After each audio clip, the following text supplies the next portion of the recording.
The culture of the Pashtuns predates Islam, and they have a certain code of life which predates Islam, and that is still their code of conduct. But since they're all Muslims, to them Islam and its practices are the fabric of life. They're a very large tribal group. They're around 41 million in number. They are a very hardy people. They have survived centuries, and they're good at it. They know, they're like the native Indians who used to live off the land, and they knew exactly where everything was that they needed, and they had access to it.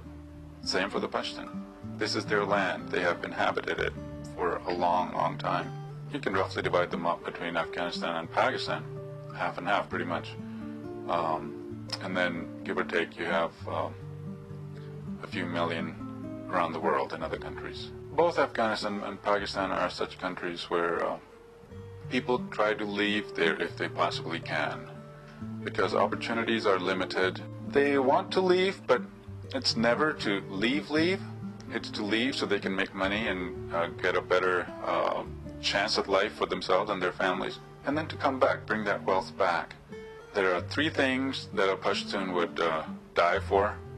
That's their land, their wealth, and their women. Like I said, one of their goals is to make a lot of money.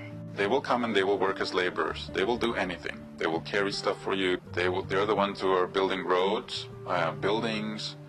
Some of them operate heavy machinery. Most of them just work with their hands. For the most part, people are not educated. I would say about 10 to 15% only of the 41 million get to be educated. And so the whole life is, well, we have to understand that Islam tells you about every facet of life. And so everything they do it according to the Islamic tradition and according to the Islamic teachings, which then tells them when to get up in the morning. They have to either be at the mosque 5 times a day or say their prayers 5 times a day. They get more merit, more blessing for going to the mosque, and that starts very early for boys. Only the males go to the mosques, the females do not. But I would say that the keeper of the religion are the females. They are the ones who really adhere to the religion. They are the anchors.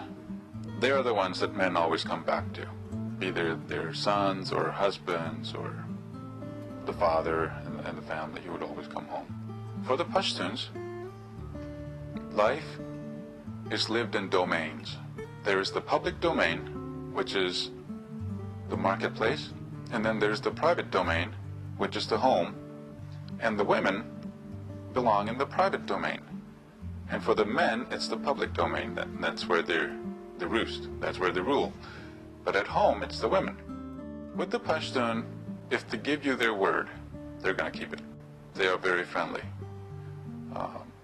They might be very poor, but they will share with you whatever they have. All of them view that Islam takes precedence over Christianity, but they've been taught in their religion that Christians and Jews are people of the book.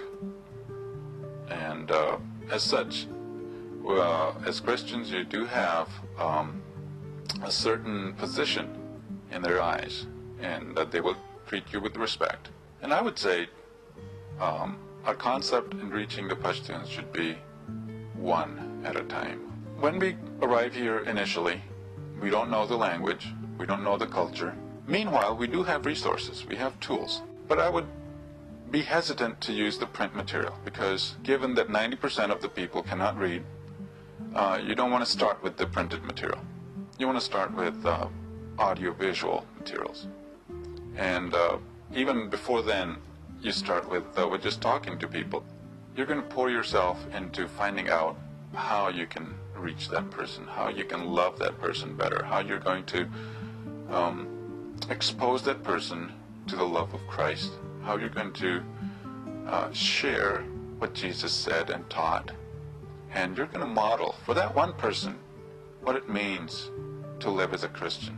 The father loved the Pashtun so much that he sacrificed his only son, that they might have a way to live with him forever and ever. For a Pashtun to come to Christ, literally life is going to become very, very hard for them. But I think we have to remember that the stakes are very high. We're talking about their destiny, their eternal destiny. There is just so much opportunity, because we're coming here for the people, one friend at a time.